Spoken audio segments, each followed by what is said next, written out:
We'll start with Ryan Aber, the Oklahoman, and then go to Joe Bettner.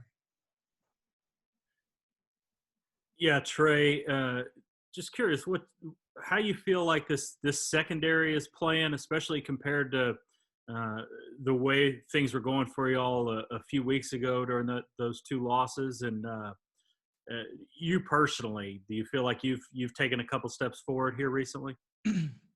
Yeah, I feel like the secondary is starting to get comfortable. Everybody's playing really well. When we started the beginning of the year, everybody was just trying to get their feet wet. You know what I'm saying? Because who knew the year's been crazy? It was a crazy year. But we had to snap into reality. Like, yo, this season is really happening. And for me, I think I've said I've taken a few steps. I've settled down. I've settled down this year, and I'm starting to grow. You know what I'm saying? I see the game plan, and I feel like I really have taken a few steps. Appreciate it, Trey. No problem. Okay, Joe Bettner and then Jason Kersey. Trey, considering you were high school teammates with Jordan Kelly, what's it been like to see him come up and I guess make an impact this year? Man, it feels really good, because he's from my area. We went to the same school, and I know how it feels. Like, I really don't know how it feels to be down, but I know, you know what I'm saying, that's not a good feeling. And like I told him the other day, man, I was like, I'm so excited to see you out there and starting to play and show what you could actually do, man. You look really good out there. You're starting to show everybody, and it's an amazing feeling for me to watch him do what he's been doing all since he was in high school. Thanks, Trey. Okay, Jason Kersey and then Eric Bailey. Yeah, Trey, I'm just wondering what you've seen and what you think the future holds for some of the younger corners, DJ Graham, Josh Eaton, Woody Washington, those guys, and what you've seen from them so far and how good you think they can be. Man, I've seen a lot of a lot of raw ability. They showed what they could do. You know what I'm saying, when they're in there just playing and stuff like that. And, there's just a lot of athleticism. Those guys can go up and just make plays. And that's for all of them.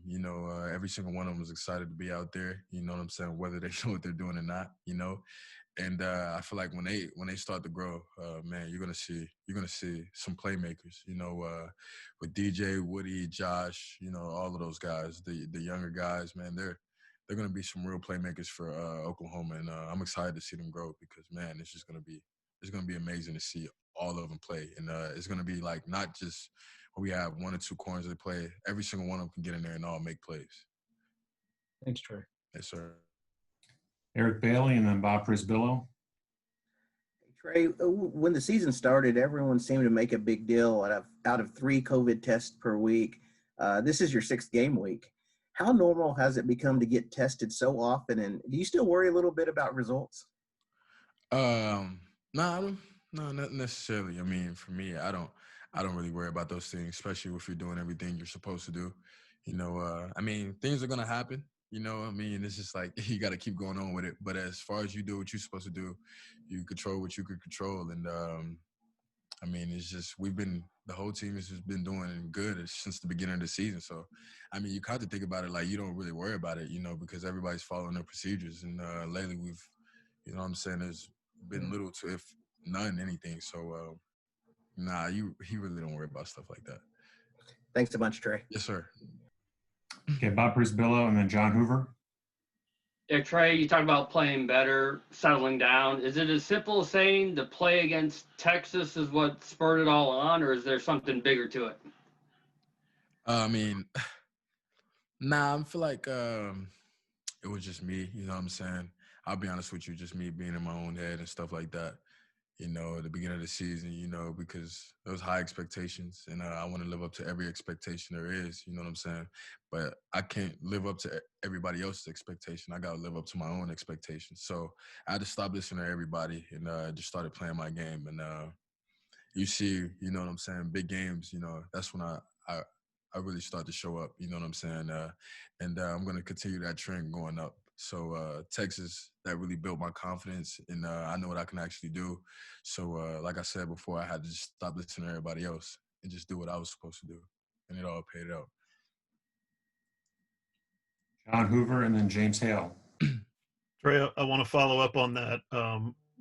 As a senior, as a guy who's played a lot, how do you get in your own head? How do you start maybe doubting yourself or thinking where you're not supposed to? You know what I mean? And then, have you also seen some of that happen to some of your teammates, like maybe Trey Norwood when he gets in the game, or Buki when he's in coverage, or stuff like that? Or is it that easy to get in your own head? I mean, sometimes, you know what I'm saying? Like as far as being a corner, you know what I'm saying? Everybody, you know what I'm saying? Like it's a difference between every position, you know what I'm saying? Everybody see you when you make one bad play. And you know what I'm saying? But like you can make constant plays over and over and over. But that one bad play, then that's when you start to be, you know, criticized a lot. So I mean, that's where it comes to being in your head as a corner and stuff like that. Like I said before, it's not really easy playing corner. You know what I'm saying? Because if it was easy, everybody could do it. And so that's where I was talking about earlier, like expectations. You know what I'm saying? You want to do this, you want to do that. You know what I'm saying? But you just can't be too far ahead. You got to take everything like 10 seconds at a time. You got to lock in here, lock in there, lock in there, and then that's when it all pays out. And so, I mean, yeah. And I feel like as far as like, you know, Boot, Trey Norwood, I mean, they can think for themselves, but I mean, I really couldn't tell you that. That's fair. Okay, thank you, man. Hey, James Gale and then Garen Emig. Trey, it's a night game in Lubbock. You've been around here for a while. You know what it's like to play Texas Tech. What do you think of their offense? Vasher at receiver. They've got some guys that you played against before. So what do you think you're running into in Lubbock on Saturday night?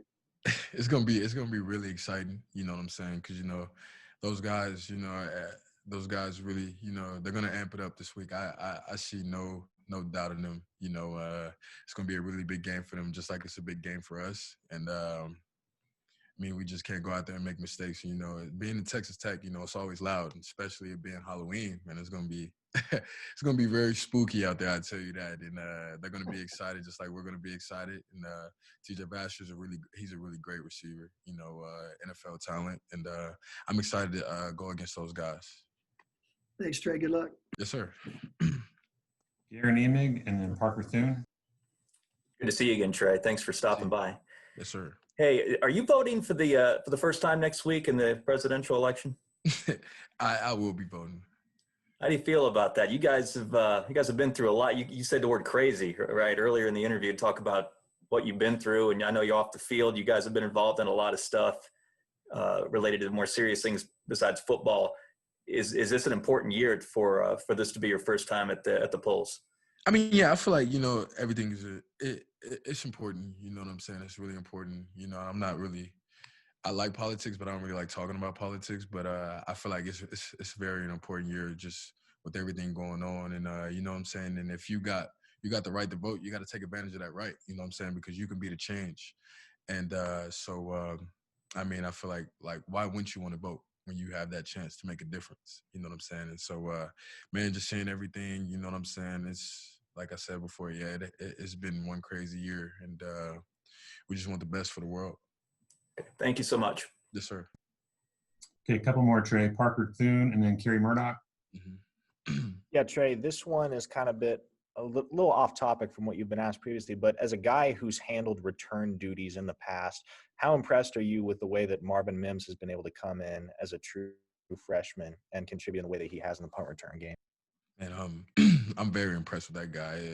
It seems like every week he has a play where he just wows you. You know what I'm saying? He can do so many things, and for him to have so high of a ceiling and be so young is pretty impressive to me, because like you seen stuff like this from, you know what I'm saying, CeeDee Lamb. So you saw what that guy could do. So man, I feel like that guy's he's playing just lights out right now. And for him to do punt return, you know what I'm saying, show out even that kick return and do all those things at receivers, that's just pretty amazing.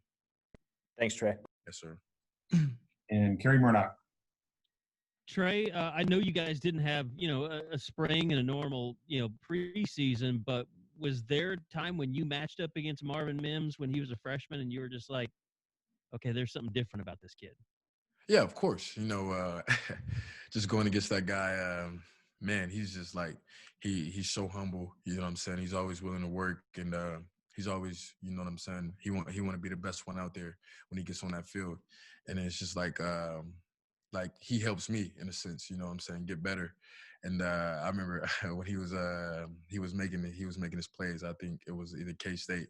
He was just making like I said, wowing moments. And I had a joke for him. I was like, yeah, that's for going against me. Going against me every day. It's paying off. And we just laughed about it. But man, I love going against that guy every day because he's getting better and he's also making me better. You're a guy that is known for having a burst, having a lot of speed. Spencer Rattler was talking about, his coach saying that he's hard to overthrow. Did you kind of notice he was a guy that had a burst kind of like yours a little bit when you would go up against him? Yeah, I've seen that, in the summertime. You know what I'm saying? He's a really fast guy. If you let him get on your toes, if he's even, he's leaving. So you really don't want to let that guy eat up your cushion and stuff like that. But yeah, he's one fast kid. I tell you that.